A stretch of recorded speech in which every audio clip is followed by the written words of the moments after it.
Ladies and gentlemen, the distinguished author, Mr. Aldous Huxley. Brave New World is a fantastic parable about the dehumanization of human beings. In the negative utopia described in my story, man has been subordinated to his own inventions. Science, technology, social organization, these things have ceased to serve man. They have become his masters. Aldous Huxley's novel portrays a dystopian future under the dictatorship of a world state, where every aspect of human life is controlled, from laboratory creation to the grave. He described the story as fantasy, but later wrote, "The prophecies made in 1931 are coming true much sooner than I thought they would. The nightmare of total organization has emerged and is now awaiting us, just around the next corner." With the rise of brain-computer interfaces and biometric sensors and so forth, all the bodies, all the brains would be connected together to a network, and you won't be able to survive if you're disconnected from the net. All life on Earth is going to be radically changed. It's a fusion of the physical, the digital, and the biological world. It's changing who we are. These people have gotten to the point now where they are openly anti-human. Everything will be monitored. The environmental consequences of every human action. They cannot happen without digital ID. Once the digital ID is in place, it's game over for humanity.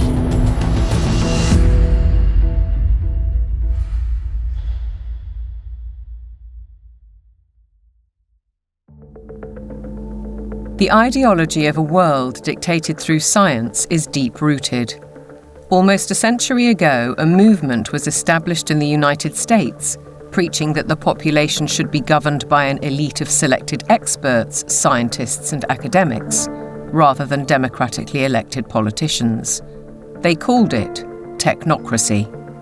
These engineers and scientists from Columbia University promoted what they thought was going to be the replacement for capitalism and free enterprise.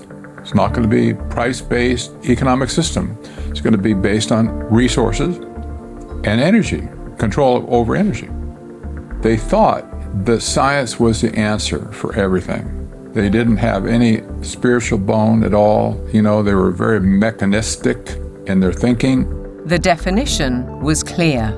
Technocracy is the science of social engineering, the scientific operation of the entire social mechanism to produce and distribute goods and services to the entire population. The movement was short-lived, but the principle never died. As we'll demonstrate, a stranglehold on policy and resources has always been the ambition of the powerful oligarchs behind many of today's world institutions. It seems to me that there's a very strong drift in the direction of globalization, of the ultimate centralization of control in the hands of unelected officials at supranational organizations. The lust to control other human beings is a story as old as time. They want all of the resources of the world in their pocket. They do not want you and me to have anything. It's in writing all over the World Economic Forum's website. By 2030, you will own nothing and be happy. That's an oxymoron. If you don't have anything in your name, you ain't going to be happy about it. The World Economic Forum may have called that infamous phrase a prediction, but it translates as a statement of intent on behalf of its global power brokers. The bigger picture is that an attempt is underway now to collapse liberal democracy and replace it with global technocracy. What I call an omni-war is now underway, which is to say that the transnational ruling class is literally, it's not a metaphor, is literally at war with the rest of humanity and has weaponized everything that it can. This is a coup. They can remove the power from the parliament and the legislative branch and consolidate it into a monetary system which has complete control. That control is now entirely achievable because the would-be controllers finally have the tools to execute it. Total surveillance, artificial intelligence, digital IDs, and central bank digital currencies. The potential for social control is gigantic and potentially irreversible. What our experts are describing is a world commanded by an exclusive group of bankers and industrialists, affecting every aspect of our lives. What we eat, what we can buy, where we travel, where we live, and all bypassing democratically elected governments. You could be forgiven for thinking this is a grand conspiracy theory, but please consider this. The term conspiracy theory has become one of the most successful propaganda terms of all time in closing down discussion and debate. It's a thought-terminating cliche, but nevertheless, it's surprisingly effective when you try to calmly present evidence in a factual and reasoned manner. In this film, we will present evidence that the global takeover is not only possible, it's actually happening, and has been decades in the making. They plan to commandeer land, reduce farming, and radically change the food we eat, transform the supply of electricity, and then dictate how we use it, and replace currency with a system of credits under their control. It's a classic template to win the war, take control of food, of energy, and of money. And here's the key. All three strategies are built on the premise of a climate crisis caused by carbon dioxide, a gas that is actually vital for life on the planet. So what if the whole carbon narrative was one gargantuan lie? A political maneuver to establish their brave new world. A big lie is a lie which is told on such a scale that ordinary people simply would not imagine it to be possible. People with empathy can't fathom that a group of people would organize and engineer this kind of mass atrocity to get where they want to go. It should come as no surprise that financial kingpins are calling the shots. And it's certainly no conspiracy theory when banking executives spell out their intentions.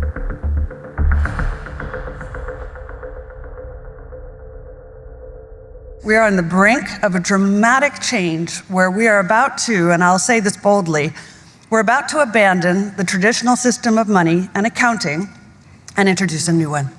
And the new accounting is what we call blockchain. It means digital. It means having an almost perfect record of every single transaction that happens in the economy, which will give us far greater clarity over what's going on. It also raises huge dangers in terms of the balance of power between states and citizens. We are shifting to a new financial system, but the general population is not shifting to a new financial system. It's shifting to a control grid. CBDC can allow government agencies and private sector players to program, to create smart contracts, to allow targeted policy functions. For example, welfare payment. For example, consumption coupon. For example, food stamp. By programming CBDC, those money can be precisely targeted for what kind of people can own and what kind of use this money can be utilized. A key difference with the CBDC is that central bank will have absolute control on the rules and regulations, and also we will have the technology to enforce that. They're saying we can control with rules. We don't need currency anymore. And so it's no longer a financial system or a currency system. It's purely a digital concentration camp. It's a slavery system. When Catherine Austin Fitts talks, we should listen. She's a former high-level investment banker in New York and held senior office in the first Bush administration in Washington. There may be 1,000 models of how it could work. But essentially, you will have, whether it's a banking account or a credit card, and it can be turned off and on. So my incentive system is not you go to work and work hard and you get money. My incentive system can be based on how you behaved in the last 5 minutes, on a 24/7 basis. CBDCs, as the name suggests, would be issued by central banks like the Federal Reserve in America and the Bank of England, not by high street banks. They would signal the end of cash, and every transaction you make would be transparent and held on a permanent database. Crucially, under a net zero regime, your carbon footprint could be at the heart of the system. We're developing, through technology, an ability for consumers to measure their own carbon footprint. What does that mean? That's where are they traveling? How are they traveling? What are they eating? What are they consuming on the platform? So, individual carbon footprint tracker. This can be the infrastructure for a carbon credit system. It's totalitarian control, and if people don't become aware of it now, it's going to be too late to backtrack from this. It's a ratchet system where it's very difficult, if not impossible, to backtrack. But why is now the time for change? Because the system is in crisis. It entered crisis in 2019. Mark Carney, he talked quite openly about how the international monetary and financial system had entered profound crisis and was effectively on its last legs. If you study the history of how the central bankers designed technocracy, essentially when they created the Fed, they said, look, this can't last forever. We're going to need, at some point somebody's going to get hip to this game. We're going to need another system. And I will say this because I used to be part of that group. I was born and bred to be a central banker. They plan ahead hundreds of years in advance. Predictably, the money brokers seem to hold all the cards. As a subtext, does the ruling class need to protect itself as artificial intelligence threatens mass unemployment? And what will happen to our existing assets if the banking system is collapsed and money disappears overnight? In an unknown future, one thing is certain. Digital IDs are essential to the project. If they become compulsory, data on every detail of our lives will be monitored, stored, and monetized. Nothing, but nothing, would be private. For younger people, often it's the case that they like technology, they're completely au fait with it, they enjoy it. So they don't see the dangers that technology can bring because, like a drug dealer does, you feed people, low levels of drug where it's all fun. And then later, when you have them addicted, you feed the hard stuff and that destroys their life. So in a similar way, all of this technology is currently pretty much nice, but when the central bank digital currency comes in and the control comes in and the censorship systems, then the younger people will realize all too late in many cases that they've walked themselves into a trap.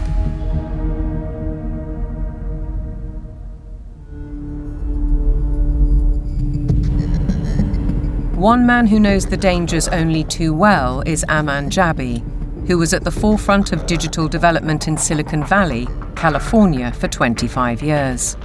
He left when he recognized the dark side of surveillance technology, choosing instead the peace and beauty of Montana. He's an expert in facial recognition. It's a technique that is used to uniquely identify the biometrics of any face. So, in a device like your smartphone, and most modern smartphones in the last 5 or 7 years, they have a 3D camera module in the front of the phone, which you cannot see. Within that module is a near-infrared projector, which projects tens of thousands of dots on your face. Those dots are then distorted based on the contours and the features of your face. And there's a near-infrared camera then takes a picture of that distortion, captures it, and then reverse engineers the exact profile of your face. In the longer term, facial recognition will be used to unlock your digital identity, which is going to be a tool of control for the agendas that are coming down the pipeline. Elements of that control are already with us. Alexa, good morning. Good morning. You are never alone in your home, and this is why. All your devices at home and all smart appliances, they are all connected on a wireless network. Many of these devices will have cameras, many will have microphones, and so they are monitoring everything all the time. Your smart appliances are communicating with the smart meter and sending it real-time usage data. If there's a Ring camera also in your home, a mesh network is formed and all your devices are being tracked within the home, its location, its usage, and all the data is going to Amazon servers. When you leave your home, all modern vehicles are connected to the internet, so your automobile is being tracked all the time. When you're going under a string of smart LED poles and smart LED lights on the highway and in the streets of your towns and cities, those form a wireless network and are tracking your vehicle. They are tracking all the devices on you, from smartphones to smartwatches when you're walking on the streets. So data is being collected 24/7 continuously on every human being whenever you are within these wireless networks. And it's obviously not good for health also because of all the electromagnetic radiation. In the long term, the plan is to pretty much lock up humanity in smart cities, which is kind of a superset of a 15-minute city. They've sold all the state and local governments and countries that smart cities are about sustainability and the good of the city. But in reality, the language from the UN and WEF and their white papers is all inverted. So, air monitoring is really about limiting mobility and no car ownership. Right? Surveillance, control via LED grid is why the smart lighting is there. Water management is about water rationing, noise pollution is about speed surveillance, traffic monitoring is about limiting mobility, and then, of course, energy conservation is all about rationing heat, electricity, and gasoline. Another concept one should be familiar with is called geofencing, and think of it as an invisible fence around you, where you cannot go beyond a certain point. And that will be related to your face recognition, digital identity, and access control. Your smart contracts, SoftBrick can turn off your digital currency beyond a certain point from your house. Our world has been turned into a digital panopticon. That means you can be monitored, analyzed, managed, and monetized. Surveillance capitalists are already making billions of dollars selling our information to big corporations, because this kind of detailed knowledge enables them to predict and influence our behavior. Worse, our children are being exploited. There are a lot of board games and other games that are already in the market and have been for over 2 years that have cameras inside and underneath these LED screens that are observing and scoring and emotionally calibrating the faces of all the children. So are all the iPads that they use in schools. They're all manipulating children's behavior by what they display on the screens. And child data is big business. There's a concept called social impact investing, which people should read up on. If your kids are in schools, they are already being traded on Wall Street in real time. They can bet on groups of kids whether they're going to be successful or not, whether they're going to become computer scientists or environmental engineers. So children have become essentially a commodity and have been for years with this system. And once it's fully in place, it is going to be used to fully control the behavior of children as well as how they behave with respect to, diversity, equity, inclusivity, etc. The Chinese have already gone one step further. Classrooms have robots that analyze students' health and engagement levels. Students wear uniforms with chips that track their locations. There are even surveillance cameras that monitor how often students check their phones or yawn during classes. These sensors pick up electrical signals sent by neurons in the brain. The neural data is then sent in real time to the teacher's computer. We've been drawn into this digital spy network in the name of convenience, connectivity, safety, and especially entertainment. The 3D world of cyberspace creates virtual lives that are often more exciting than reality. Why is this technology being developed? It's all for the culmination of this digital prison from which there will be no escape after all the switches are turned on. The critical switch would be the introduction of those digital IDs and central bank financial control, a world of zero trust. Zero trust is based on a simple principle. Never trust, always verify. Zero Trust is a protocol that is implemented by cybersecurity companies. And what it really means is we don't trust you, and you have to prove who you are all the time, 24/7. So think of it as going from a world of implicit allow to default deny. In tomorrow's world, once Zero Trust is implemented in, say, retail, everything will be behind plexiglass doors with a 3D camera, and it'll only be unlocked through your digital identity and facial recognition if you have the available carbon credits in your digital currency. If you've reached the limit of your allowance, it could be access denied. This would apply to fuel, to travel, to meat and dairy products, to clothes and other consumer goods. Because everything in life could be valued by its carbon footprint. Even access to the internet could be denied. So the new world of Zero Trust is really a world of locks. It's like an inverted prison. You are supposedly free to roam about, but everything you want to access is behind lock and key.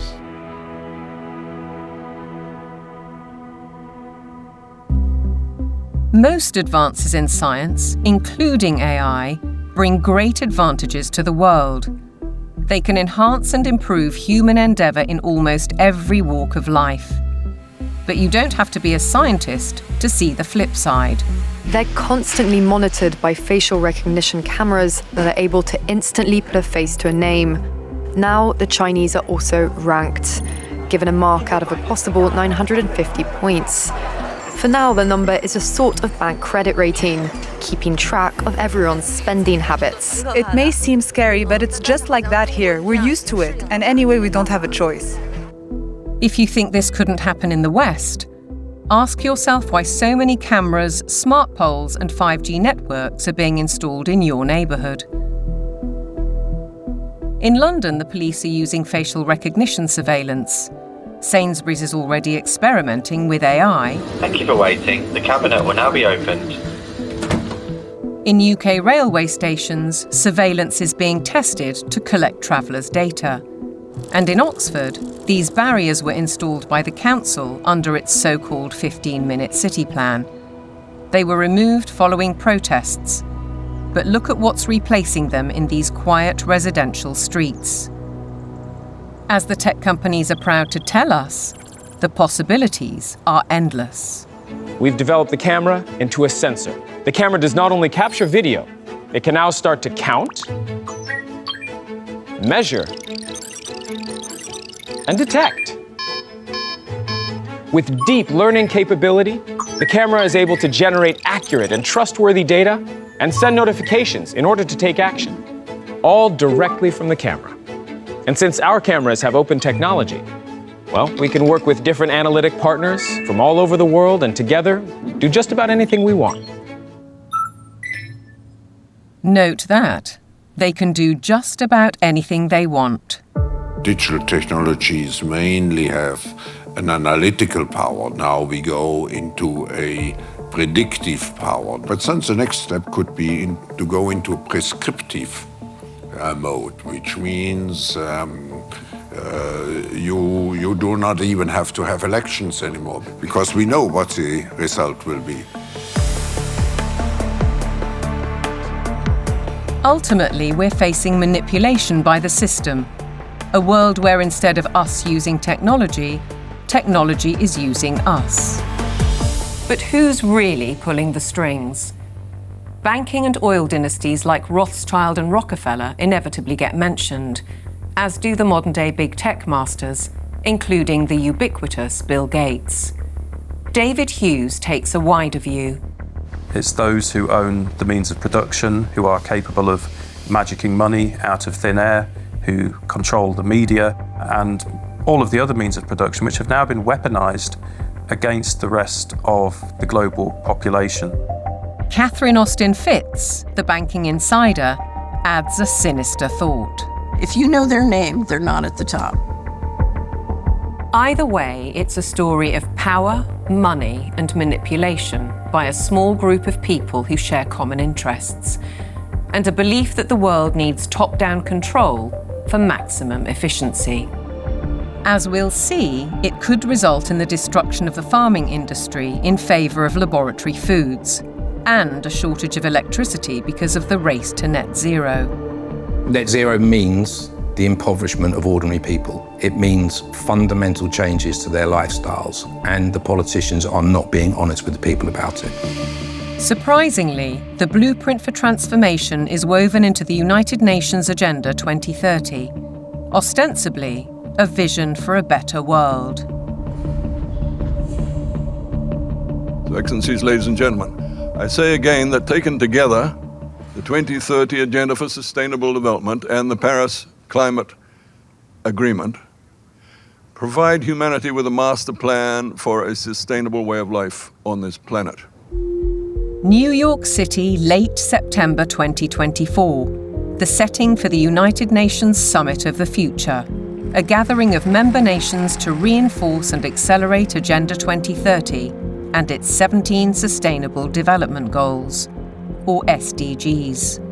The plan has a broad spectrum and is full of worthy ambition. But behind those deliberately bright and colourful boxes lies a darker theme, a shifting of influence and potentially power towards unelected world bodies. The strategy goes back well into the last century, and pressure is growing, because the goals are far behind targets set at the grand relaunching in 2015. 17 inspiring Sustainable Development Goals, the SDGs. Our aim is clear, our mission is possible, and our destination is in our sights.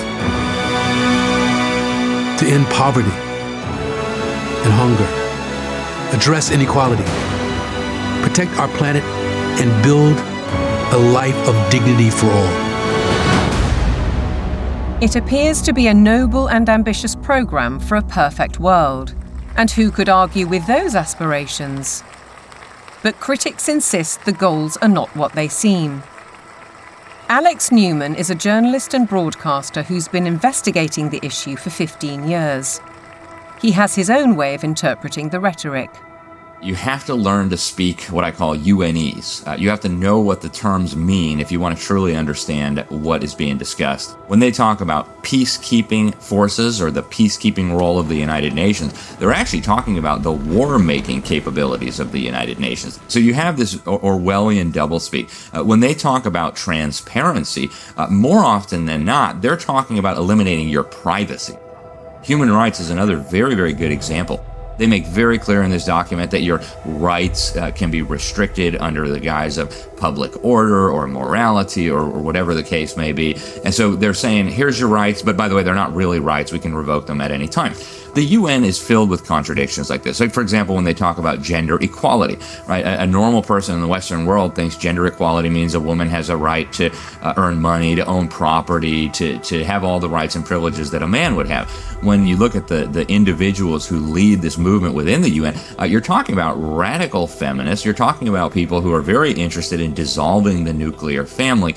As you dig into these goals, it's very clear we're dealing with something far more nefarious. Once you look past the marketing slogans, the kind of warm and fuzzy, we're going to end hunger, which again is just window dressing, you realize that this is actually a blank check for totalitarian global control. Author and campaigner, the late Rosa Koire, called out the plan more than a decade ago. It is the biggest public relations scam in the history of the world. But it's far more than that. It's a blueprint. It is the action plan to inventory and control all land, all water, all minerals, all plants, all animals, all construction, all information, all energy, all means of production, and all human beings in the world. What can be measured can be managed and ultimately monetized. In fact, a study at Yale University has calculated that the natural assets of the world are worth $5 quadrillion. Is this the basis of the new world monetary system? And is it the deep underlying reason for the United Nations project to rewild 50% of the Earth by 2050? They talk a lot about biodiversity. They want you to think of like, oh, we're going to preserve the toucans and the parrots and the lizards. But when you actually dig into this, what they're talking about is creating, and they're working on it now, an international database with virtually all of the genetic material of all of the species on the planet. And then they want to start mixing and matching it. Bill Gates, ultimately, and his buddies want to end up in total control over all life on the planet. Is it a coincidence, then, that Bill Gates has become the largest private landowner in America while planning to build smart cities in which to corral the general population? What is indisputable is that the oligarchs of global business are embedded in United Nations policy. They don't care about the planet. They care about getting in. Finance goes to where it gets the greatest return. There's a move into the green finance. It's all about profit. It's not about the planet.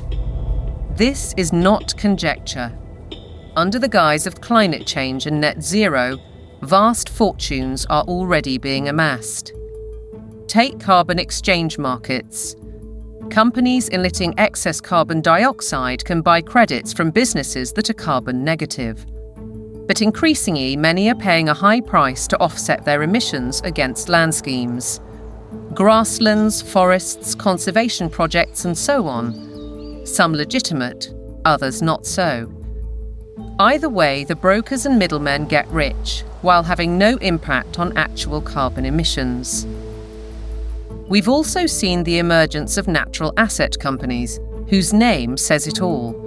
They identify the asset and then issue shares in that asset out of thin air, essentially. And they can sell it to financial institutions, asset managers, sovereign wealth funds. And then they go public and have an IPO, and that funding is, they say, meant to preserve the natural asset. But elsewhere, they say that their main purpose, like so much else, is to generate profit for shareholders. It has nothing to do with preserving the environment. That is literally just the talking point they think will stick and sell. We're all in it together. We got to save the planet. So let's allow the bankers to create a new racket that makes the natural world collateral. So if everything in nature is to be traded on financial markets, setting a value on the land we walk on and the air we breathe, why do we, the public, have no say? There's no route that an ordinary person can take to make a representation to United Nations. So it's fundamentally undemocratic. What it has done is build relationships with billionaires. Right from the start, the rich and powerful have enjoyed undue influence in the UN's inner sanctum. In fact, the Rockefeller family part-financed its headquarters in Manhattan. To hand you, Mr. Lee, my father's check. Thank you, Mr. Rockefeller. Between them, the Rockefeller family has funded hundreds of organizations and, as a consequence, spread their authority on civil society, institutions, banking, education, and global politics. The Rockefellers always believed in world governance. In the 1950s, their Special Studies Project report declared, "The UN stands, finally, as a symbol of the world order that will one day be built."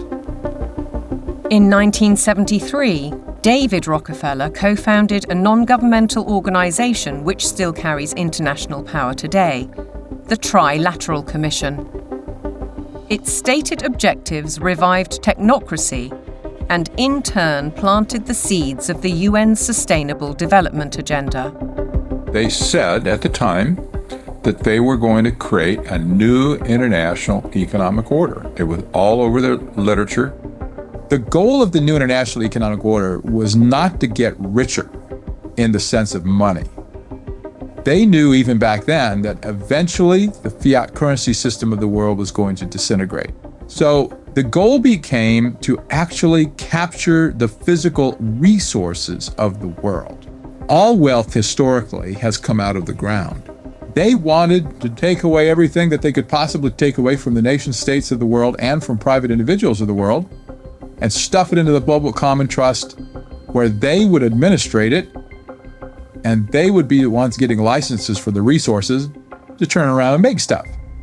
The financial kingpins have long seen themselves as masters of the universe, manipulating global affairs through institutions like the International Monetary Fund and the World Bank. Is Agenda 2030 the defining act for complete control? And how significant was the global response to COVID-19?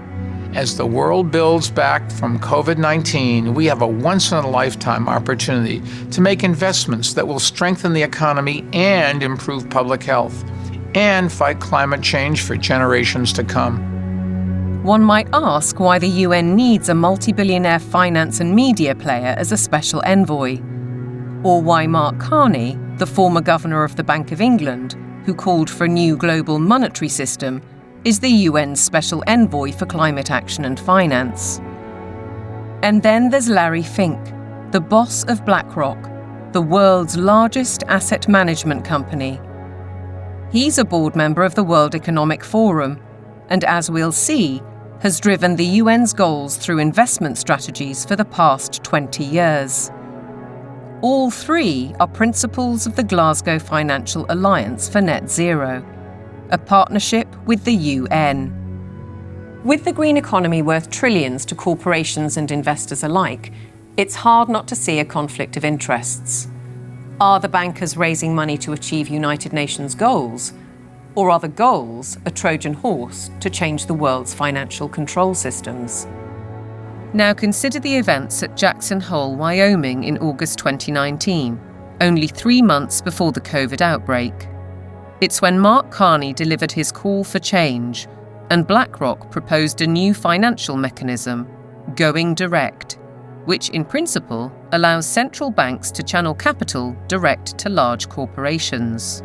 So the central bankers got together in 2019, the G7 central bankers, and voted on the Going Direct Reset. And the Going Direct Reset, of which the COVID operation was part of it, has done a phenomenally excellent job of massively consolidating capital into central control. If you look at the COVID operation from a financial standpoint, it was absolutely clear that it was one way you balance the books. It worked.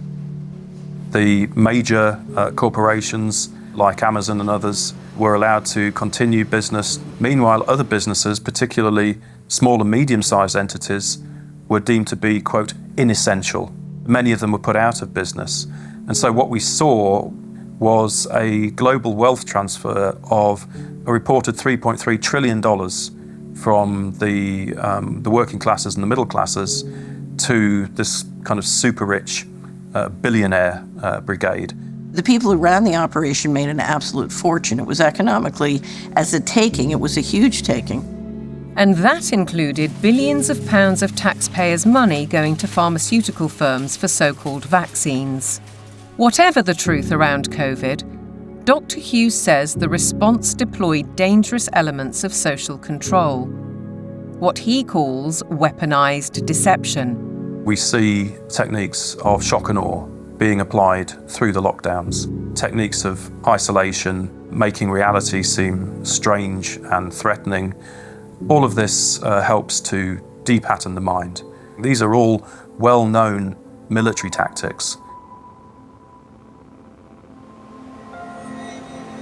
Look them in the eyes and tell them you're doing all you can to stop the spread of COVID-19. Stay home, protect the NHS, save lives. These are, in fact, very nasty and very vicious techniques which were deployed against the public of multiple countries at once.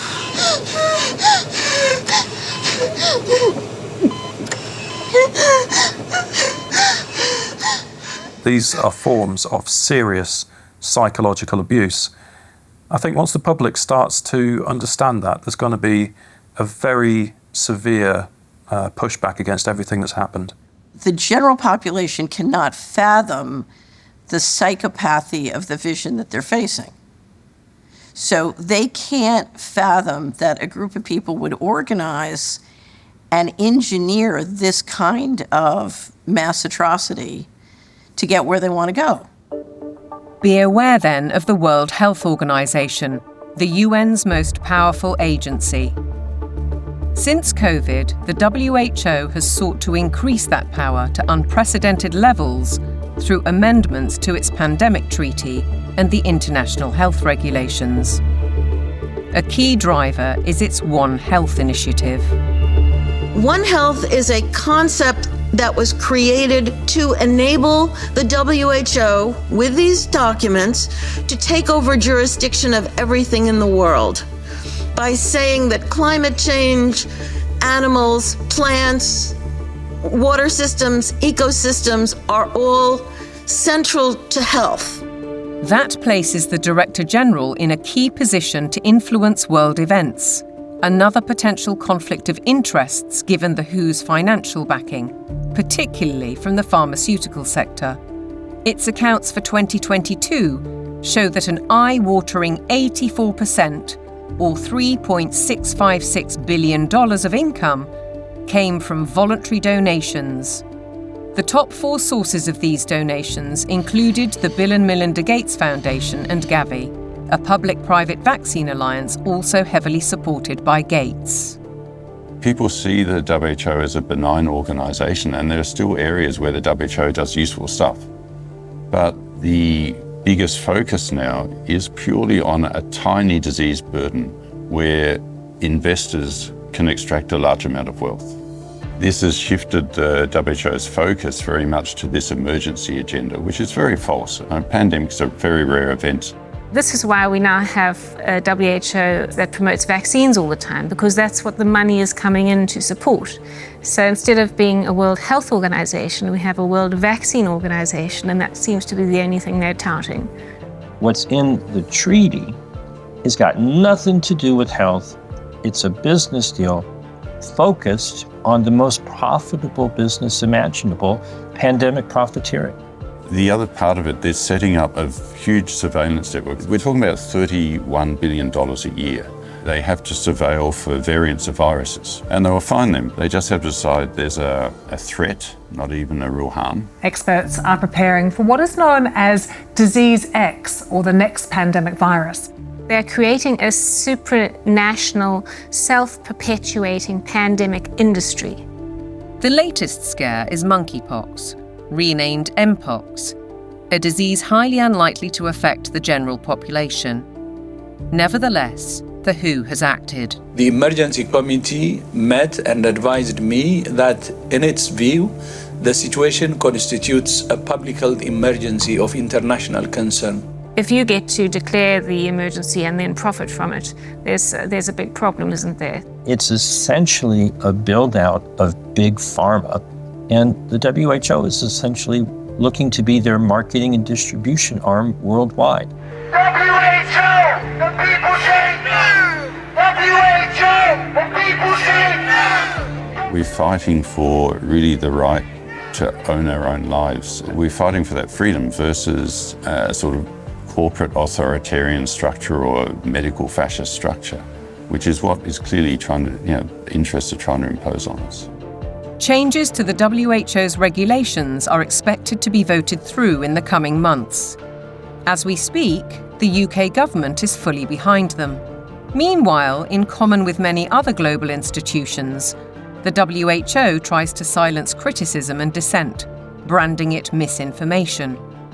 The science, it says, is settled. Digital platforms are being misused to subvert science and spread disinformation and hate to billions of people.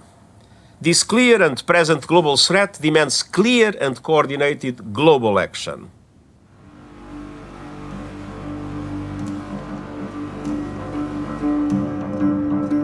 I have a little rule of thumb for diagnosing a centralization scam. If we can detect 1, a propagandized global crisis, 2, admitting only global solutions, and 3, with dissenting voices viciously silenced, then we know with absolute certainty that we are dealing with a scam. Control, dictate, eliminate debate, the hallmarks of a totalitarian regime. And nowhere is the cold ambition of corporate dominance more evident than with the World Economic Forum.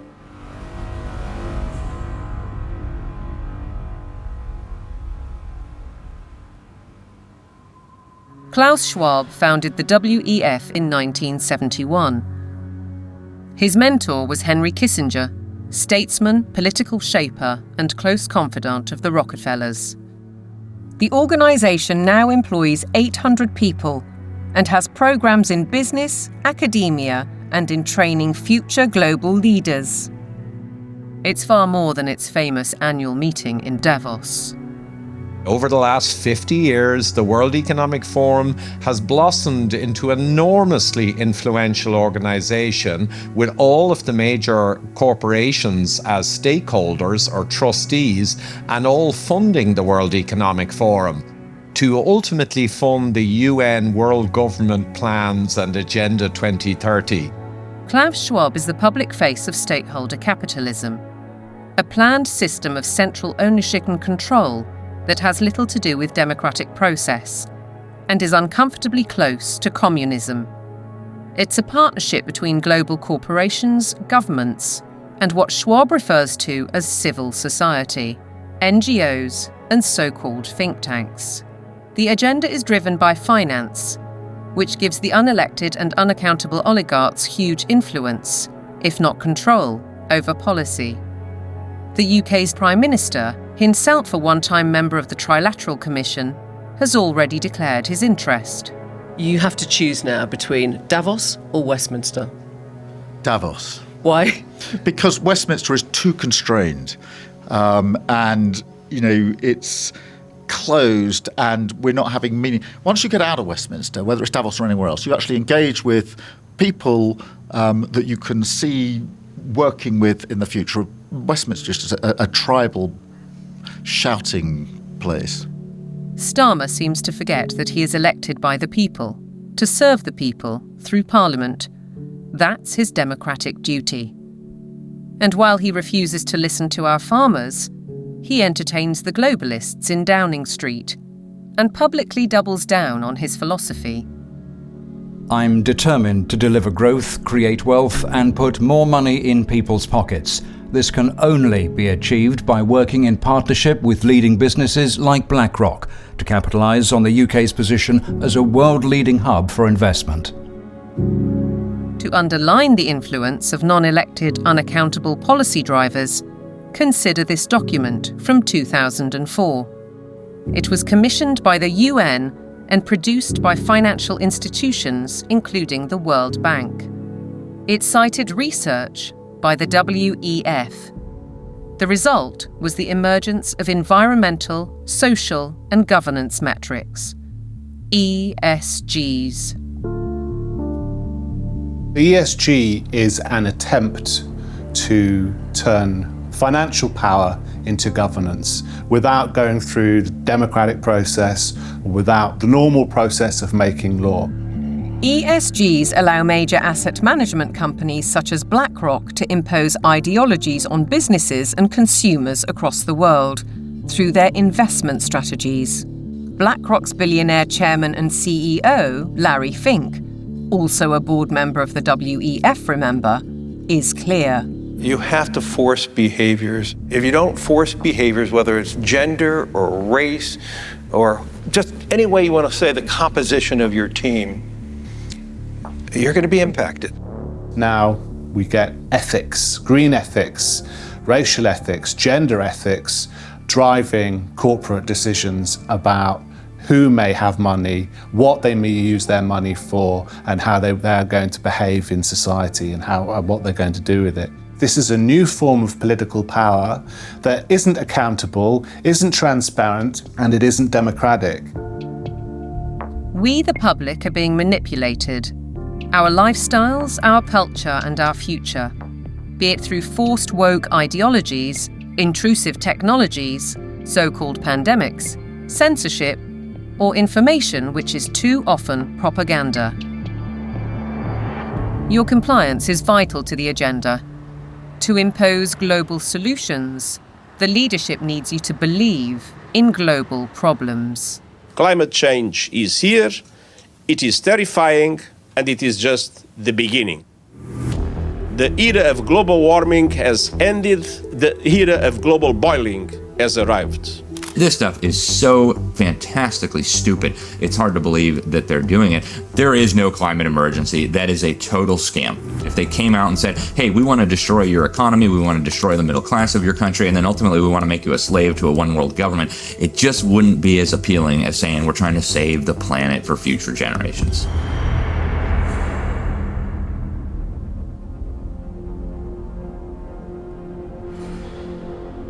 ...2024, with the hottest day on record and the hottest months on record, this is almost certain to be the hottest year on record.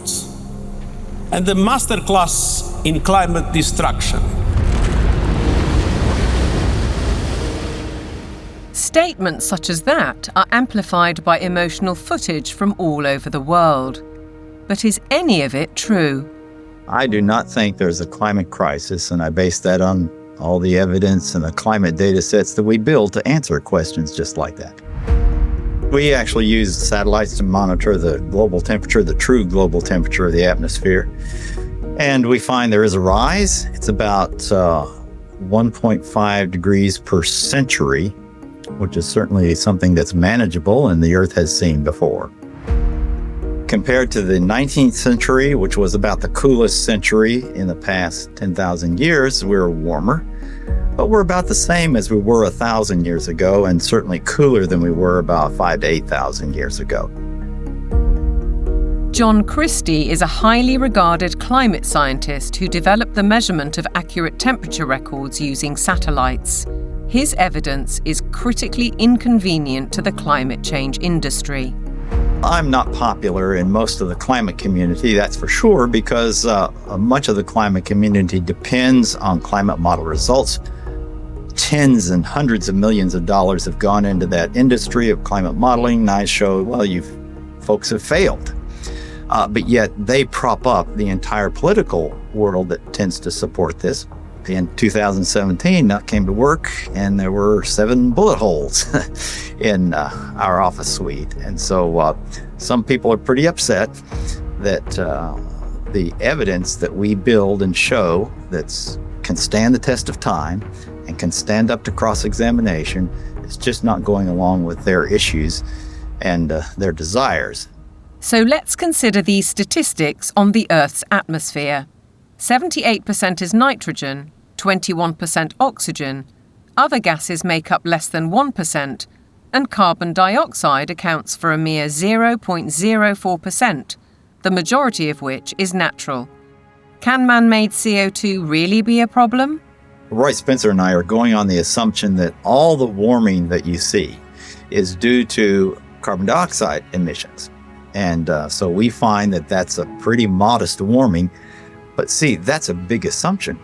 Mother Nature is able to warm up the planet without extra CO2. And so we are just saying the worst case scenario is this warming of about 1.5 degrees. And that's certainly not a catastrophe at all. On the contrary, carbon dioxide is vital for the world's survival. The greater the concentration, the better plants grow. In fact, according to NASA figures, the world has become 14% greener in the last 40 years. During the last cool period before industrialization, let's say 200 years ago or so, it was below 300 parts per million. And during the ice ages, it was even lower. And that's a dangerous level because plants struggle to survive when the CO2 is at a low level. And so the biosphere becomes less diverse and less available to support the animal life. So low CO2 is not good for the planet as a whole. Where is the logic then behind the UK's decision to spend £22 billion on facilities to capture carbon? The greatest controversy of all revolves around readings from ice cores. CO2 levels can be measured in bubbles of air trapped in ice thousands of years ago. By aligning this to temperatures, scientists have argued that carbon dioxide is the cause of global warming. However, closer inspection leads to the opposite conclusion. Once the temperature starts to rise, you will see the carbon dioxide rise about 500 to 1,000 years after. So the CO2 actually lags the temperature changes. But what of the extreme weather events, which are increasing and driven by climate change, according to everyone from the top of the United Nations down? Professor Christie says there is no data to support those claims. And what we find is that virtually every one of these claims is false. The extremes are not increasing. Hurricanes are not increasing in intensity or frequency. Same with tornadoes or thunderstorms or floods or droughts. It's just going along like it always has with the natural variability. Why aren't we looking at the surface data sets that are constantly adjusted upwards? Why aren't we looking at the 40.3 record at Conisbee, which the Met Office is very proud of, on July the 19th in 2022? And when we did a freedom of information request at the Daily Sceptic, we found that there were 3 Typhoon jets landing on a runway next to the measuring device, because Conisbee, as they call it, is actually RAF Conisbee. It's a military airport. The temperature lasted for 60 seconds.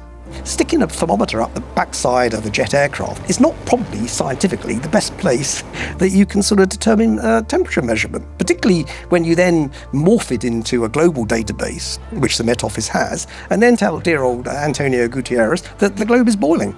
The whole thing is junk.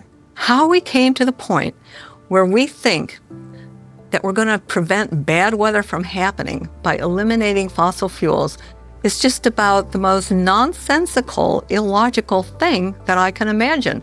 And the whole world is caught up in this nonsense. So how did the carbon story take hold? Meet the man who invented climate change, according to The Telegraph. His name? Maurice Strong, an oil tycoon, a Rockefeller associate, and a man with an extraordinary talent for moving between high finance, politics, and the United Nations. Strong was a member of the highly influential Club of Rome, an institution formed in 1968 at a Rockefeller property on Lake Como in Italy. A group of scientists, academics, and industrialists discussed what they saw as an urgent crisis: the impact of human activity on the planet. I don't think we can sustain current growth trends much beyond, say, the lives of children who are being born today. To prove the thesis, they commissioned computer modeling at the Massachusetts Institute of Technology. This research laid the foundations for an agenda that's persisted for over 50 years. Cut use of autos, use less electric power, have fewer children, limit growth. All of this was fueling this ideology that there's too many people on the planet, there's not enough resources, and that something has to be done. The natural world in which man lives and on which he depends is indeed deteriorating, is being destroyed in many instances at a rate that is accelerating and that can only continue to accelerate unless we begin to control the activities that are having this destructive impact. In 1975, the Club of Rome published a second report, Mankind at the Turning Point. The lead quotation was telling. The world has cancer, and the cancer is man. The report concluded, the solution of these crises can be developed only in a global context with full and explicit recognition of the emerging world system, a new world economic order, and a global resources allocation system. In other words, technocracy, top-down control of everything, including populations. But if that was the solution, a worldwide problem was required. Climate change provided the answer, as admitted in a later Club of Rome document. This is the quote from page 115. In searching for a new enemy to unite us, we came up with the idea that pollution, the threat of global warming, water shortages, famine, and the like would fit the bill. All these dangers are caused by human intervention, and it is only through changed attitudes and behaviour that they can be overcome. The real enemy, then, is humanity itself. It really does look as though they are inventing climate change there. They just made it up out of thin air, literally. That nobody really looks at that book and say, well, there you go. This has nothing to do with science whatsoever. They just made it up.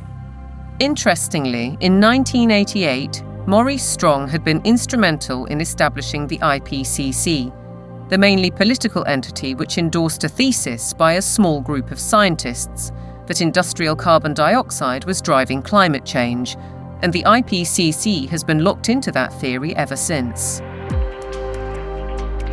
Maurice Strong's masterstroke came in 1992, when as Secretary-General of the UN's Earth Summit in Brazil, he saw 179 nations commit to a World Action Plan, Agenda 21. We have been the most successful species ever. We are now a species out of control. Nobody would question the need for a cleaner environment and the protection of nature, and Strong's legacy lives on through the Kyoto Protocol, the Paris Accord, the current Agenda 2030, and the worldwide push for carbon net zero. But there are questions on his motives and his connections. He was behind the first financial carbon market and a founding director of the World Economic Forum. Surely a conflict of interests with his involvement in the IPCC. A skeptic might ask why nearly all research grants in almost 40 years have gone on developing IPCC carbon dioxide theories, while anyone who raises questions is ridiculed, cancelled, or has their career stalled. Funding for someone who wants to determine the natural variability of the climate system as an explanation for what has happened is just not there. I mean, the government is very clear that they want a catastrophic story. There is no single science paper that proves conclusively that humans control all or most of the global climate. If there was, you wouldn't hear the last of it. Instead, we get this call to authority to the IPCC, the United Nations Panel on Climate Change. Many more scientists and academics are speaking out against the IPCC. Almost 2,000 have signed a declaration stating that there is no climate emergency, including Nobel Prize winner Professor John Clauser, who wrote, "The popular narrative about climate change reflects a dangerous corruption of science that threatens the world's economy and the well-being of billions of people." We need to have a full and honest debate about the science. And it needs to be discussed in Parliament, it needs to be discussed in the media, it needs to be generally discussed. And we need to sort of bring the drains up, if you like, on all of the science to see what is there really a threat. That debate is highly unlikely, because the juggernaut of net zero careers on, with trillions at stake. What is certain is that the repercussions will affect the food we eat, ravage our countryside, and have a disastrous impact on our energy supply.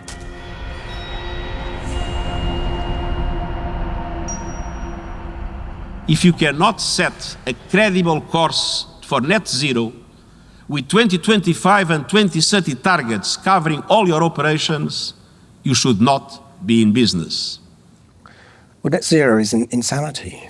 It's pure insanity. I mean, the idea that you can remove 85% of the world's energy, which comes from hydrocarbons, within less than 30 years and replace it with the sunbeams and the breezes, it shows a complete lack of economics, societal effect.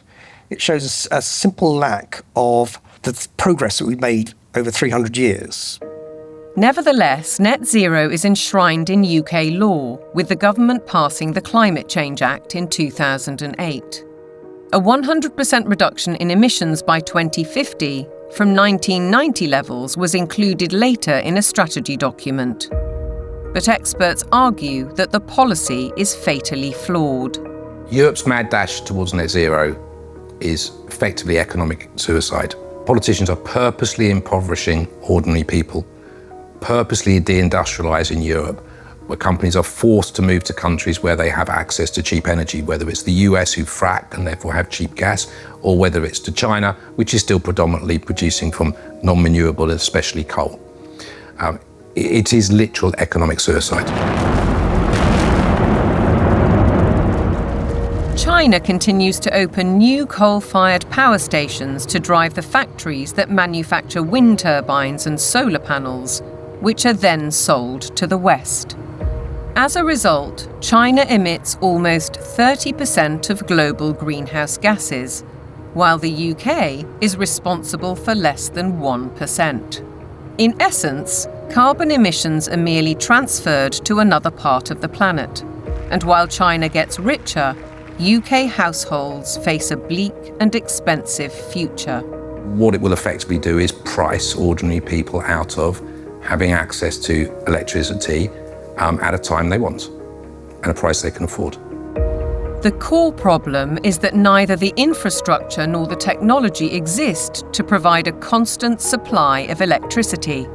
The proportion of time that solar actually generates electricity is actually 9% in the UK.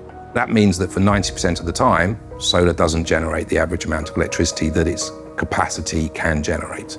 For onshore wind, it's about 20 to 40%, and for offshore wind, it's about 30 to 50%. So that means, by definition, you will always have periods of time when renewables aren't producing electricity, but there is demand for electricity. As we'll hear, the net result is that supply will be rationed. Reality, though, seems not to concern the activists.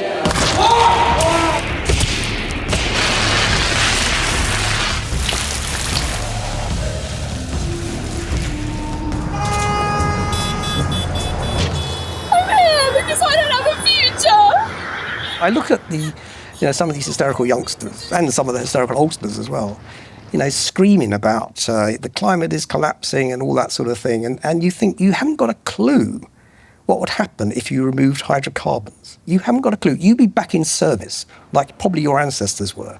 You'd be skivvying on the land, in big houses with warlords, calling themselves aristocracy and all that sort of stuff. You want to go back to that? Fine, get rid of hydrocarbons. Many of these apparently grassroots protest groups are backed by organisations such as the Climate Emergency Fund, financed by billionaires like the oil heiress, Aileen Getty. And if they claim to be environmentalists, they conveniently ignore the bigger picture. Thousands of wind turbines are disrupting coastal waters, changing habitats, affecting marine life, and killing seabirds. Landscapes are being scarred by the production of lithium for electric car batteries, and by cobalt mines in Africa, where child labour contributes to huge corporate profits. How does the loss of thousands of square miles of farmland to vast solar parks meet the UN's biodiversity goal? And how helpful are wind turbines when they're blotting the landscape visually and through noise pollution, and disrupting wildlife in the air and on the ground? The glorious mountain terrain of southwest Wales is a stark example. It's a landscape breathtaking in its beauty, untainted and largely untouched by humans. A haven for wildlife, a place where life runs its natural course. Yet this is what's planned: mega turbines designed for offshore, reaching 700 feet into the air and dwarfing the hilltop forests. Planning permission is being sought for the so-called Bryn Cadwyn Energy Park. If you put one in the valley floor, it would be standing some 40 metres above the valley floor, so above the horizon. But they're not putting them in the valley floor, they're putting them on the top of the hills. So it'll be standing some 600 odd metres above sea level up there, casting a shadow over our solar panels. Justin Cotter lives right in the centre of the proposed development. He's fighting to preserve the countryside he loves. And across the mountain, Jason and Josie Barker are equally aggrieved. It feels very much like it's exploitation, using the climate crisis narrative as its supporting evidence. So it feels like it's being abused in a tremendous way, and there's going to be a lot of destruction done in the name of doing good, which really just seems utterly backwards. And if we really want to protect nature, then some of the best way of doing that would be to leave it well alone, especially in the wilder places, and let it flourish. We certainly found that being here The more we've lived here, the more we've worked with it and encouraged it, the more it's come back. All of those spruce trees on top there, they will have to go to make way for turbines. All of that, all of this spruce will be gone. To build a 230-metre turbine in that location, it's going to take some crane to lift the 240-ton nacelle onto the top of the tower some 180 metres up. So they'd have to stabilise all the ground for the crane, stabilise the ground for the actual turbine, put in a concrete plug basically in the ground of some 1,000 tonne of steel, 4,000 tonne of concrete, just as a base. They'll need to be lit. It'll take away the dark skies. It's totally devastating. It would just be catastrophic damage and destruction. The roadways up through these valleys, they're Welsh valleys, they're all twists and turns. They're going to have to straighten out the valleys. Where you've got steep hills, they're going to have to level out those hills. There's a 200-metre drop into the actual valley itself. So they're going to have to create gradients that machinery carrying 400-tonne loads can actually traverse and get up. The locals argue that there are much better ways of creating clean energy, such as solar panels on industrial sites. Areas of natural beauty should be respected. This is about preserving and protecting this sacred land. We need to speak up and protect the environment. It's just a tremendous amount of damage in the name of saving the planet. It does make you ask the question of what is it we're actually saving if we're paving it over. It doesn't make any sense at all in my head.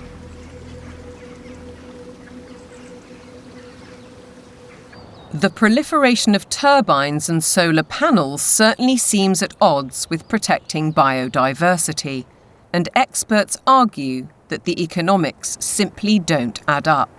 If we are going to go on to full net zero, we not only have to change our electrical system, but we have to change the other 66% or more of the rest of our energy needs as well. So we need to triple the amount of renewables just to cover our present electricity generation.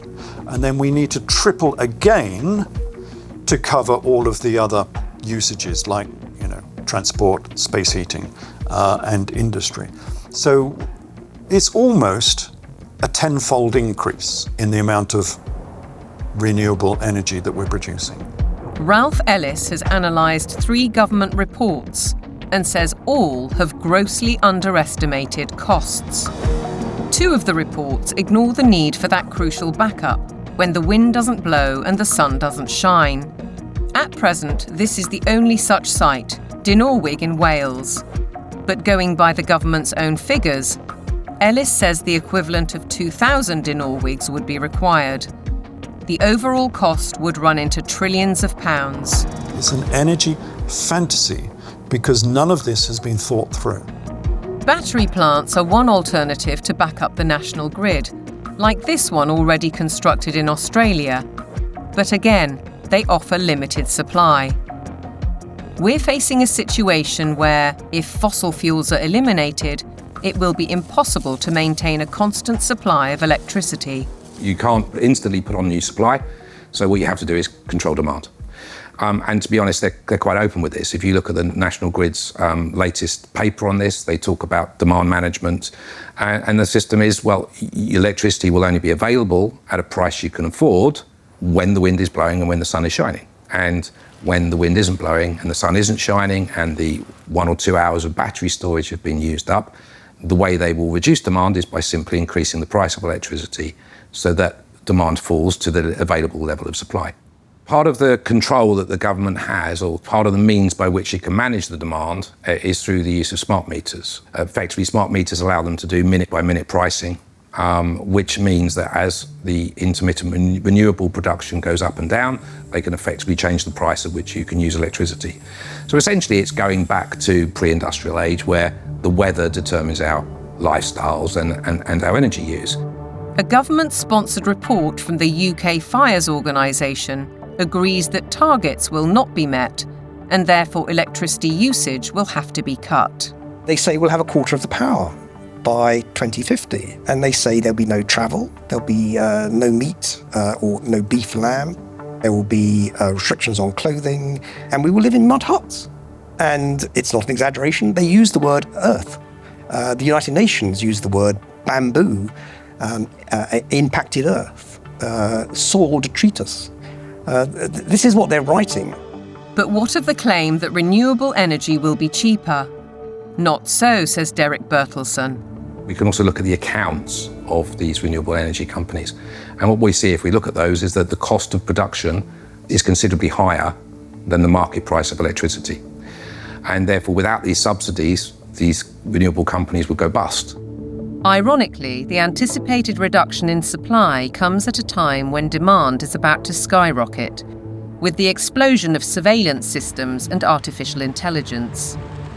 BlackRock's Larry Fink predicts that by 2030, data centers will use 30 times more power than a single city. Where's that power going to come from? Are we going to take it off the grid? What does it mean for elevated energy prices for everybody else if it's that? I think it's going to represent some huge societal questions that we have not addressed, the negative side. Forget about the use of it, but just the generation of it is massive power. If the race to net zero will affect our energy, it could also have a devastating effect on our food, as global policies and the march of corporations accelerate.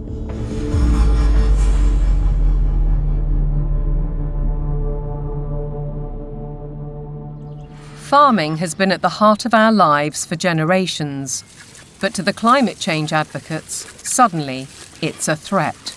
A lot of people have no clue that agriculture contributes about 33% of all the emissions of the world. You just can't continue to both warm the planet while also expecting to feed it. Doesn't work. One thing John Kerry didn't mention was that farming and agriculture contributes 100% of the food that we need to eat. So that's a little kind of an important detail that he ought to have mentioned. And I think what we're dealing with here is actually a global war on agriculture. I believe they are demolishing our food infrastructure, partly to cause a crisis, right? And I guarantee you, mark my words, we're going to be in a food crisis and they're going to say it's climate change. I wouldn't say it's about saving the planet, no. I would say it's about land grab and about profiteering and corporatization of our food sector. It's basically the pharmaceutical industry taking over the food supply.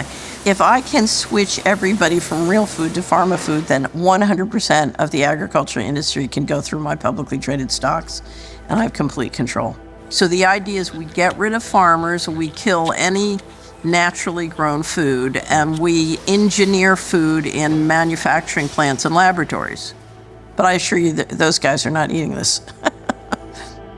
Bill Gates is one of the familiar corporate faces, and he's investing heavily in the food revolution under the guise of avoiding climate disaster. Cows alone account for about 6% of global emissions. So we need to change cows. And while he talks up the perceived problem, Gates is pouring money into the supposed solution: artificial meat and genetically modified crops. Crucially, anything that is invented or altered can be patented. The core of his agenda is he wants to do in agriculture and pharmaceuticals, by the way, what he did in the computer world. True power, massive, incalculable wealth comes from owning intellectual property and then monopolizing it. They want to make it so that every single organism that is used for food is ultimately under their control, either through the 3D printing or through this genetic manipulation. So we're moving now very rapidly toward this totally centralized food system where a tiny handful of corporate interests in bed with totalitarian government will dominate the food supply so that there is only a giant public-private partnership with total control of all food, all energy, and I believe water will be next. While the global machinations continue, thousands of farmers fear for their livelihoods. And the new UK government's first budget has multiplied those fears. By reducing relief on inheritance tax, they're penalising those who would want to pass their farms to sons or daughters.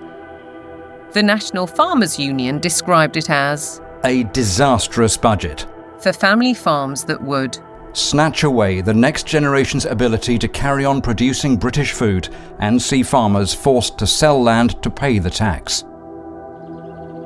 For Kelly Seaton, concern goes well beyond her family farm in Cheshire. It makes me feel incredibly sad that the dairy and meat industry is so vilified. You will never find anything as nutritionally complete as milk and meat. The food that is going to replace milk, meat, and all of the other products that we produce in this country is going to be very nutritionally lacking. They will starve us from nutrients, and then the pharmaceutical companies will probably pick up the slack on that, all of which create a profiteering circle. No Farmers, No Food was set up to campaign against untenable net zero and climate change policies. Farmers, says Kelly, are being dealt a deeply unfair hand. When cows are blamed for climate change, it does make you question everything. And I think this is where a lot of farmers are waking up to the fact that there's a lot of lies being told to us. The problem with the current carbon system is that a lot of big corporations are offsetting their carbon. So most dairy producers now especially, but other farmers as well, are having to record their carbon footprint on systems that aren't fit for purpose. They are woo-woo figures pulled from the sky, quite frankly, and then the big corporations are using that data to offset their carbon so that they can look better, again, at the same time as beating us with a stick and saying that we're the ones killing the planet with these girls. The methane emitted by cows' digestive system is part of the argument against them, but Kelly says that's just hot air. The grass that they eat would produce the same amount of methane whether they ate it or not. Okay, they do speed that up, but the other thing they give us is this, muck, which we put on the fields to fertilise the fields and reduces our reliance on buying in fertiliser. 200 miles to the south, Ed Rhodes farms 188 acres of Devon countryside. He's not part of the No Farmers, No Food movement, but agrees that the whole narrative on cows and climate change is wrong. As farmers, we recycle carbon all the time. That's what we do. You could almost define farmers as carbon recyclers. We're an organic beef, sheep and vegetable farm. We run a fairly traditional system of rotational farming. We'll have a field which would be growing a brassica crop for 1 year, a non-brassica crop for another year, such as broad beans or sweet corn, and then we have a break for that field, so it goes into a predominantly grass and clover mix.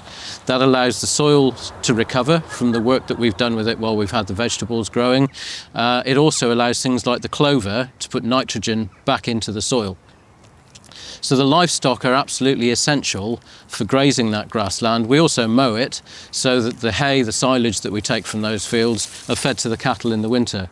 The bale I'm sitting on, the bedding that they're standing on, is all mown from very rushy areas on our farm. The animals then dung onto that. We compost that. That gets spread onto the land primarily where we're growing the vegetables to put the fertility in, and that's what then produces our crops. If you remove livestock from the system, you have no system. Farmers like Ed Rhodes work with knowledge and passion, but still have to comply with a labyrinth of government rules and regulations, including carbon monitoring. And now land itself is under threat. Corporations such as British Airways are buying farms to plant trees for carbon offsets, while other areas are being declared sites of special scientific interest, restricting or even preventing use for crops and livestock. And then there's the United Nations SDGs. Goal 15. Protect, restore and promote sustainable use of terrestrial ecosystems. Consequently, rewilding programmes are impacting farmland across the world. In the UK, for example, the government is planning to set apart 1,200 square miles for wildlife habitat by 2042. That's an area almost as large as Cornwall. And in America, dams are being removed and river courses reopened, disrupting water supplies for crops. Goal 13 states, take urgent action to combat climate change and its impacts. As a result, the Dutch government plans to close 3,000 farms to meet EU emissions targets, drawing widespread protests. And in Denmark, farmers face paying £80 for every cow they own, in a world-first tax on meat. Goal 7. Ensure access to affordable, reliable, sustainable and modern energy for all. One result: cultivated land is disappearing under vast solar parks. How does this square with the UN's biodiversity goals or even ending hunger? Maybe they're questions for Ed Miliband, the UK's Secretary of State for Energy Security and Net Zero. He's cleared the way for a huge solar park on prime farmland in East Anglia, an area big enough to site 1,745 football pitches. It's a crime to take food productive land out for solar panels, which are unrecyclable, potentially not that productive going forward, and not feed the planet. It is absolutely catastrophic. We've gone from being 78% self-sufficient in 1984 to now less than 60% self-sufficient. I think it's about 54%, which I think is set to fall even further this year. On top of all that, British farmers are being paid not to produce food under schemes like the Sustainable Farming Incentive. Kelly Seaton understands that many farmers accept the money to balance their books, but has this warning. When you look at how many farms are selling up, how many arable farms are struggling, we're walking into food shortages, and I think we're going to end up eating more processed food, maybe lab-grown meat, and I think that's part of the plan. The squeeze on farming is self-evident. Our supply of natural food is under very real threat, just as the WEF predicted. Worse than that, Catherine Austin Fitz says that with programmable currency, you wouldn't have a choice. No one in their right mind would ever eat this stuff. But the reality is, once they have control of your transactions, they can dictate what food you can and cannot buy. If they want you to buy pizza made with insect-based flour, that's what you're going to get.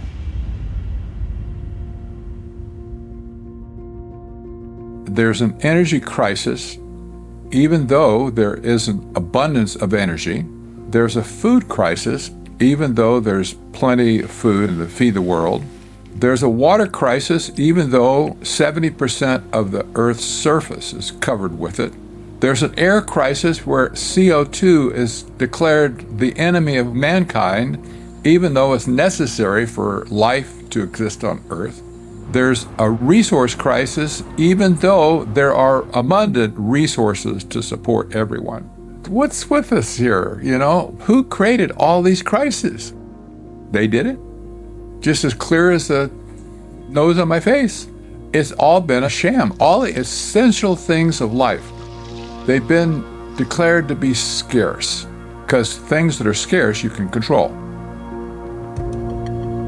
The architects of such globalist trajectories, all the Kissingers, Rockefellers, Schwabs, Carneys, Strongs, Carstens, are held out as great intellects, but they are nothing of the sort.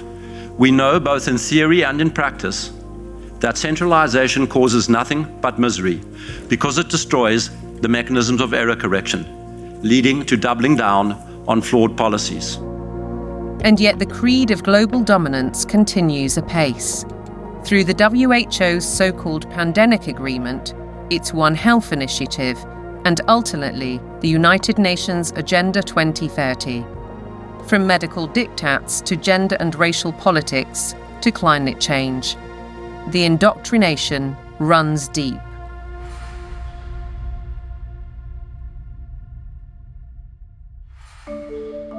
Local councils have been sucked in by the tentacles of global power, encouraging them to spend vast amounts of time and taxpayers' money on climate schemes, without challenging the rationale. Local councils have taken these actions because they are part of or lobbied by a network of green organisations throughout the United Kingdom, for example, UK 100, there's also C40 Cities, and there's the Global Covenant of Mayors. And these organisations require local authorities to sign pledges that say they're going to ban cars from streets, we're going to make people vegetarian, and we're going to restrict certain forms of trade faster than is required by national government. They've been able to do this because democratic engagement at the local level is so weak. The voters' decisions are completely outweighed by the influence of the green blob, essentially. One organisation, Climate Emergency UK, has introduced scorecards, a league table to compare the progress of councils. It brings both pressure and opportunity. Environmentalism creates the idea that a local councillor is a planet saver. And of course, there are organisations that, like the UK 100, that are going to flatter people in that position. They're going to indulge those people and say how important they are, whereas most of the rest of the public are going to probably see them and say, what the hell are you doing? Ben Pyle emphasises that such organisations are not grassroots initiatives. Civil society has been bought and it's been organised around the interests of its billionaire philanthropists. Newspapers and television also consistently push the same story. We've been hearing about the threat of climate change for decades, but now we can't ignore it. Here, the climate crisis is very real, and it is getting worse. What mainstream media does in following this narrative is that they exclude vast areas of climate science.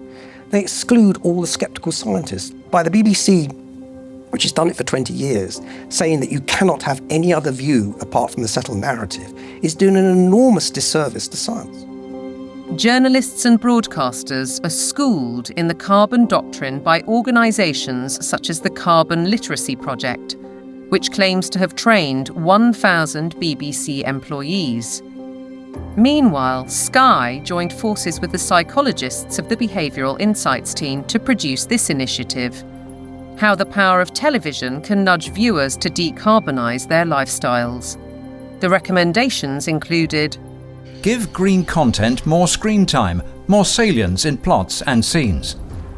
Use kids' content to encourage positive environmental behaviours amongst children and their parents. How then can we possibly expect impartiality in reporting? Rather, we're served with propaganda, statements that nobody seems willing or able to question. It is unequivocal that human activities are responsible for climate change. I can take current media and almost any climate story I can write, I think, a very effective counter. It's like shooting fish in a barrel. This is endemic to a media that is ill-informed and has an agenda. The agenda is to promote alarm and induce governments to decarbonize. There's an organization called Covering Climate Now, which is a nonprofit membership organization. Their mission is to promote the narrative. They will not allow anything to be broadcast or written that is counter to the narrative. Among the 500 plus media partners on the Covering Climate Now website are Reuters, Bloomberg, ABC, CBS, MSNBC, NBC, Channel 4 News, The Guardian, The Daily Mirror and The Lancet, as well as several British universities. Funders of Covering Climate Now have included the Rockefeller Family Fund, the Rockefeller Family and Associates, and the One Earth Fund. It's true that the mainstream media only report one side of the story and that most of them are in the pocket of the powerful people who are trying to implement these changes. I don't question that at all. But it's also true that people are listening to them less and less and reading them less and less. We see independent media people with much larger audiences than mainstream papers. And I think that phenomenon will gather pace now. That rise in independent voices has seen institutions like the UN, the WEF, big tech companies and broadcasters like the BBC wage war on what they call mis, dis and malinformation. They don't appreciate views they can't control. The fight for truth is on. A partisan media, obsessed local councils, and then there are the universities, which should be the first and last bastions of objective research and open debate. But here too is a story of outside pressure. With the drop in government funding, the shortfall has been made up from other sources, and those tend to be NGOs, private organisations. For example, the Gates Foundation and the Wellcome Trust. Invariably, money from private organisations will come with vested interests. These vested interests, according to Professor Moss, drive university teaching towards business goals and ideologies at the expense of critical thinking and levels of academic achievement. One new initiative is the European Network on Climate and Health Education, led by Glasgow University. Medical students have been trained to accept that climate science is an established fact. Increasingly, climate change is harming people's health. You could say it's the largest health emergency of our time, and I do need to be ready to help tackle this challenge. Can the outcomes really be free of prejudice when the backers include the WHO and major pharmaceutical companies? This new collaboration will help train the next generation of medics with the skills they need to treat the health impacts of climate change and deliver more sustainable healthcare. That's why health leaders from across the public and private sectors are coming together to support this transformative new network. Academics, right from the beginning now, are socialised to orientate their research towards the money. So this, I think, is quite damaging when it comes to fearlessly pursuing the truth wherever it may lead. That doesn't really happen anymore in academia. It's more about pursuing the money wherever that might lead. It makes me feel distraught. It makes me feel that the whole purpose of university learning has been subverted. The influence and ambition of big business, the mission creep of so-called woke thinking, the cancel culture, the suppression and smearing of those who dare to question. Shockingly, the conditioning starts in the youngest of minds.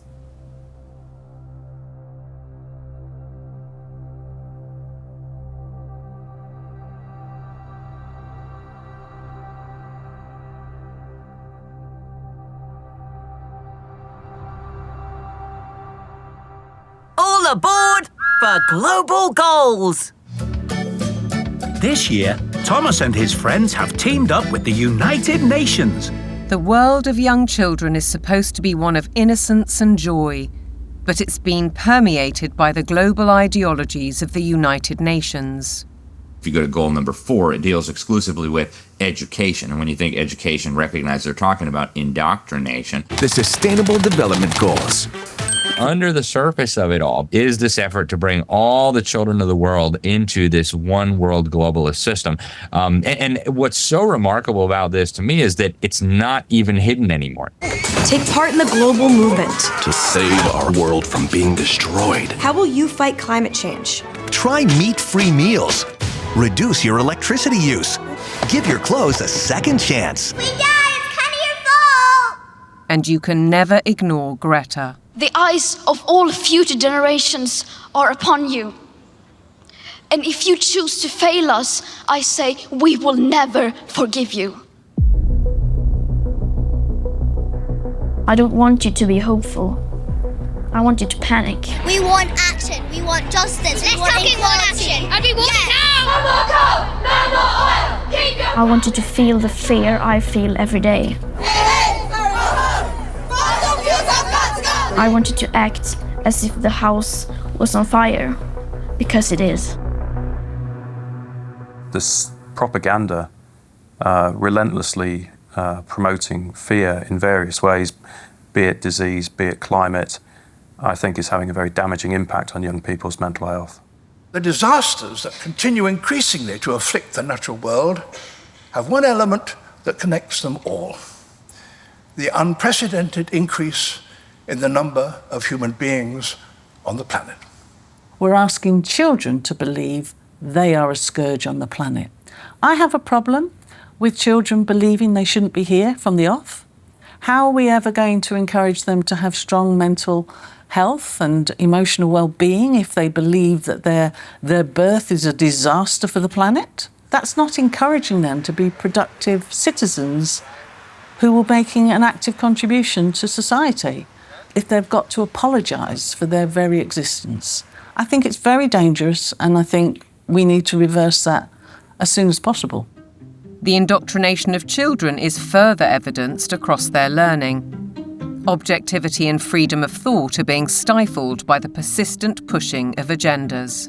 I undertook a study of secondary school textbooks to see what children are being taught.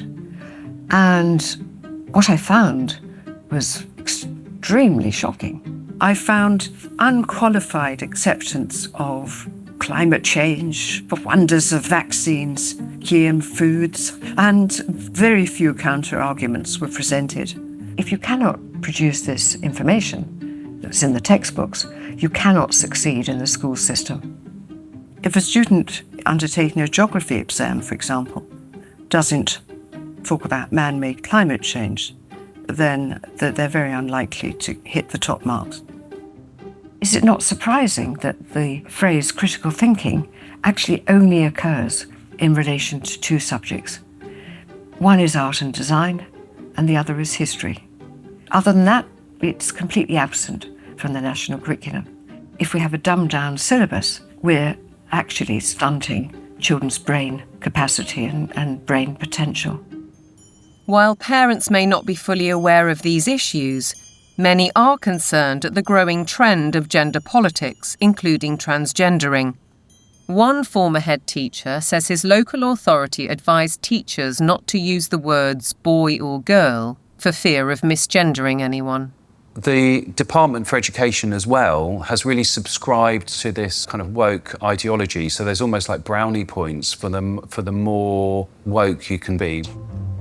Why do you have makeup and lipstick and glitter on? Because I think it looks pretty. Oh! You don't think it looks pretty? What schools have done is employ third-party agencies to deliver material for which the third parties most certainly have a vested interest in. And I wouldn't have a problem if it was I'm there in school to ask children to accept me as I am. That's fine. We all need to be tolerant and liberal in a diverse society. My problem is that what they're actually doing is more a form of evangelism, which is this is who I am and you might be too. In my heart, I've always known that I'm a girl Teddy, not a boy Teddy. I wish my name was Tilly, not Thomas. Language carries so many meanings and messages. And if schools are encouraging social transitioning, that's not a neutral act. That's a significantly impactful act. Dr. Fraser is also highly critical of the World Health Organization's recommendations, suggesting that 4-year-olds should learn about sexual stimulation. It's harmful. They don't need to know it. And in fact, for those children who are perhaps victims of adult abusers, how will they ever know the difference between what is happening within the home if they're encouraged to also explore that part of themselves within a school curriculum? What do we do with an organisation like the United Nations or the World Health Organization if we take our orders from them about what is suitable education for our child? How do we say, no, we're not doing that, we want a change? Teachers are sent on courses to embrace the diversity dogmas, and many buy into them. But Fairclough says that those who don't keep quiet for fear of reprisals. It's a dereliction of duty. It's a dereliction of their legal as well as their moral duty to safeguard children against harm. I can certainly say I feel very let down by the teaching profession because I am not hearing people speaking out on behalf of the children. A one-world dictatorial education, a dumbing down in the classroom, fluidity of gender, the impact of technology. Are our children being groomed for a life in the digital prison? Today, nobody has any idea what to teach young people that will still be relevant in 20 years. As computers become better and better in more and more fields, there is a distinct possibility that computers will outperform us in most tasks and will make humans redundant. And then the big political and economic question of the 21st century will be, what do we need humans for? Or at least, what do we need so many humans for? Do you have an answer in the book? At present, the best guess we have is keep them happy with drugs and computer games. But this doesn't sound like a very appealing future. A chilling forecast, and one which echoes Brave New World, in which the oligarchs did indeed provide drugs and entertainment so that people learned to love their enslavement. Yet there are even darker clouds on the horizon, the spectre of transhumanism. In a sense, it is that final piece of the puzzle. If you want to gain total control over everyone and everything, then you actually ultimately need to be able to implant technologies inside human bodies. And that's exactly what's taking place. Artificial intelligence, the metaverse, near space technologies, and I could go on and on. Synthetic biology. Our life in 10 years from now will be completely different, very much affected, and who masters those technologies in some way will be the master of the world. These modern technocrats seem wedded to science and technology at the expense of our human spirit and ingenuity. They aspire to a data-driven world which is robotic and predictable in every sense, with no room for creativity or individual choice. But if the goal is, and always was, population reduction, maybe they're right on track. We feel too afraid to have kids because we feel that we're heading towards civilization breakdown. People under the age of 35 are more likely to report climate change as a reason not to have children. I've decided not to have kids to do my part for climate change. If I don't think the future is worth anything, then I'm not going to have children. If I think it is worth something, I will have children. I think these ideas have spread like bad viruses, and there's been a lot of investment in promoting some extraordinarily weak ideas. Sitting at the top of all of these very bad ideas is one giant one, which we can call anti-humanism. Transhumanism, the trans phenomenon, net zero, lockdowns, population reduction, all of these ideas are basically the ugly stepchildren of anti-humanism. They are, as I read it, essentially two competing ideas in the world at the moment. One is that humans are the best feature of the observable universe, the only creatures capable of creative thought and generativity and of creating explanations for how reality works, that humans ought to be revered and ought to be cherished, that we should plan for their flourishing, that we should be planning for the flourishing of as many people as possible, that human agency ought to be respected, that civil liberties ought to be respected, and that the imposition of top-down, one-size-fits-all policies on humanity is completely incompatible with that kind of worldview. Set up against them are people who regard humans as the scum on the surface of the little blue dot, people who regard humanity as some kind of blight, people who believe that the earth needs rights to protect it from these horrible humans. And I think it is a deeply sad reflection of the state of our societies that so many people live in the latter camp, but I'm definitely not one of them.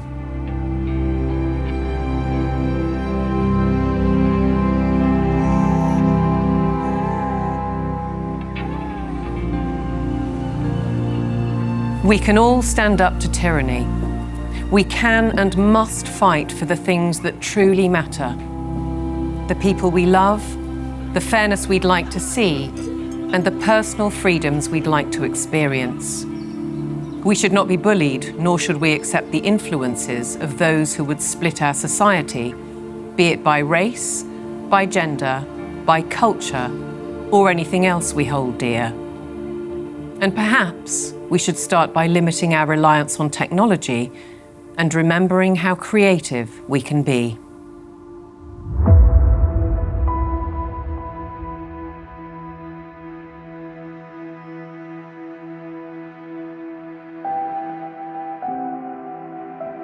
Once you've seen it, you can't unsee it. You can't go backwards. So what that means is that over time, more and more people are starting to see this now. The powers that be have no choice but to keep pushing forward for their global technocracy. They're the ones who are attempting the controlled demolition of liberal democracy. They have only one route they can go, and they are tobogganing towards disaster. On the other side, we the people have no choice but to fight back against all of this. I don't expect that we're going to just be able to tell the truth indefinitely without consequences, but we must continue to do it. We must, for the sake of our children, for the sake of humanity, for the sake of generations yet unborn. We have no option but to stand against this evil. If you look at where this thing is going, I'm not going there, okay? And whether God takes me out or the leadership takes me out, I don't care. I'm not going there. And the only way we cannot go there is if we can find a better pathway. And the only way we're going to find a better pathway is with transparency. If I want to live as a virtuous human being, I need to live amongst people that are free.